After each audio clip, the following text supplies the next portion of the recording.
Hello everyone, আসসালামু আলাইকুম। কেমন আছেন সবাই? আশা করি ভালো আছেন। আলহামদুলিল্লাহ, আমরাও ভালো আছি। আজ নিয়ে আসলাম আমার নতুন বাড়ির যেই সবজিগুলো আমরা বুনেছি সেই সবজি বাগানে। আর একজন কৃষকের সবচেয়ে স্বপ্নের জায়গা হলো এটা।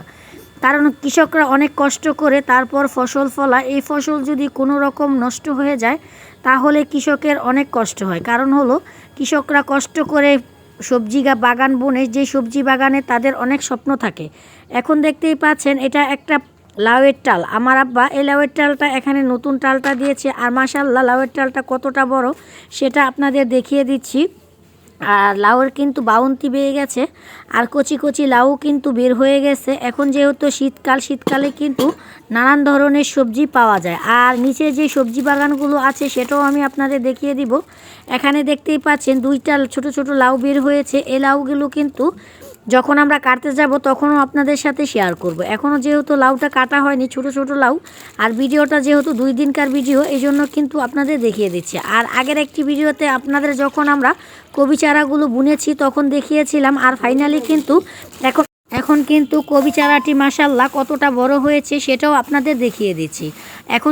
এখন আলা কিন্তু আস্তে আস্তে কবিতে সুন্দর সুন্দর ফুলের কলি ধরবে। কারণ ফুলের কলি ধরার আগেই কিন্তু কবির চারাগুলো মোটামুটি এতটা বড় হতে হয়।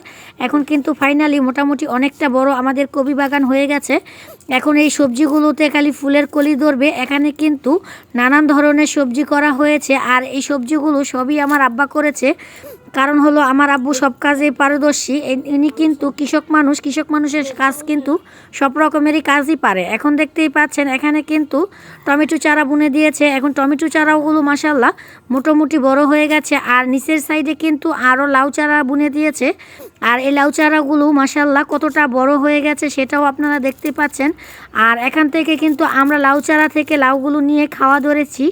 কারণ হলো সবজি খেতে কার না ভালো লাগে, কারণ নিজের হাতে সবজি করে খাওয়ার মজাটাই আলাদা। কারণ হলো সব রকম সবজি নিজেরা করলে এটা কিন্তু খেতে যেমন মজা, সার নেই, খালি পানি দিয়ে আর নিজের যত্নতে কিন্তু কৃষকে একটি সুন্দর একটি সবজি বাগান তোলে। এই জন্য কিন্তু আমার আব্বা এই সবজি বাগানে প্রচুর পরিমাণ পরিশ্রম করে আজ কিন্তু সবজি বাগানটাকে এ জায়গায় নিয়ে আসছে। আর এ পাশে দেখতেই পাচ্ছেন কালা বেগুন চারা।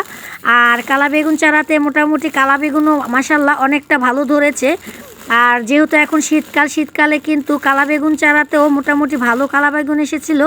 কালা বেগুন চারাগুলো একটু শুকিয়ে গেছে আর কেমন পাতাগুলো একটু মুচড়ে গেছে, সেটা হলো কোনো ব্যাপার না। কিন্তু মাশাআল্লাহ কালা বেগুনটা কিন্তু মোটামুটি ফাইনালি অনেকটাই ধরেছে। সব আপনাদের দেখিয়ে দিচ্ছি। আমাদের এই সবজি বাগানটা আপনাদের কেমন লেগেছে সবাই কিন্তু অবশ্যই বেশি বেশি কমেন্টে বলবেন। আর আমাদের বাড়িতে সবার দাওয়াত রইল শীতকালীন টাটকা টাটকা সব সবজি খেয়ে যাওয়ার জন্য। আর এই দেখতেই পাচ্ছেন এক সাইডে কিন্তু কালা বেগুনের ফুল ছেড়েছে, আর অন্য সাইড দিয়ে কিন্তু কালা বেগুনটিও মাশাআল্লাহ অনেক পরিমাণ ধরেছে। কারণ হলো এই যে সাইডে কিন্তু লম্বা লম্বা কালা বেগুন, আর এই কালা বেগুনগুলো কিন্তু খেতে ভীষণ ভালো লাগে। এই সিজনে কিন্তু এই কালা বেগুনটা মোটামুটি সব তরকারিতে রান্না করলে খেতে কিন্তু ভীষণ ভালো লাগে। আর আমাদের ভিডিওটা যদি আপনাদের ভালো লাগে আমার চ্যানেলটাকে সাবস্ক্রাইব করে দিবেন, পাশে থাকা বেল বাটনটি বাজিয়ে নতুন নতুন ভিডিও পেতে আমাদের সাথেই থাকবেন।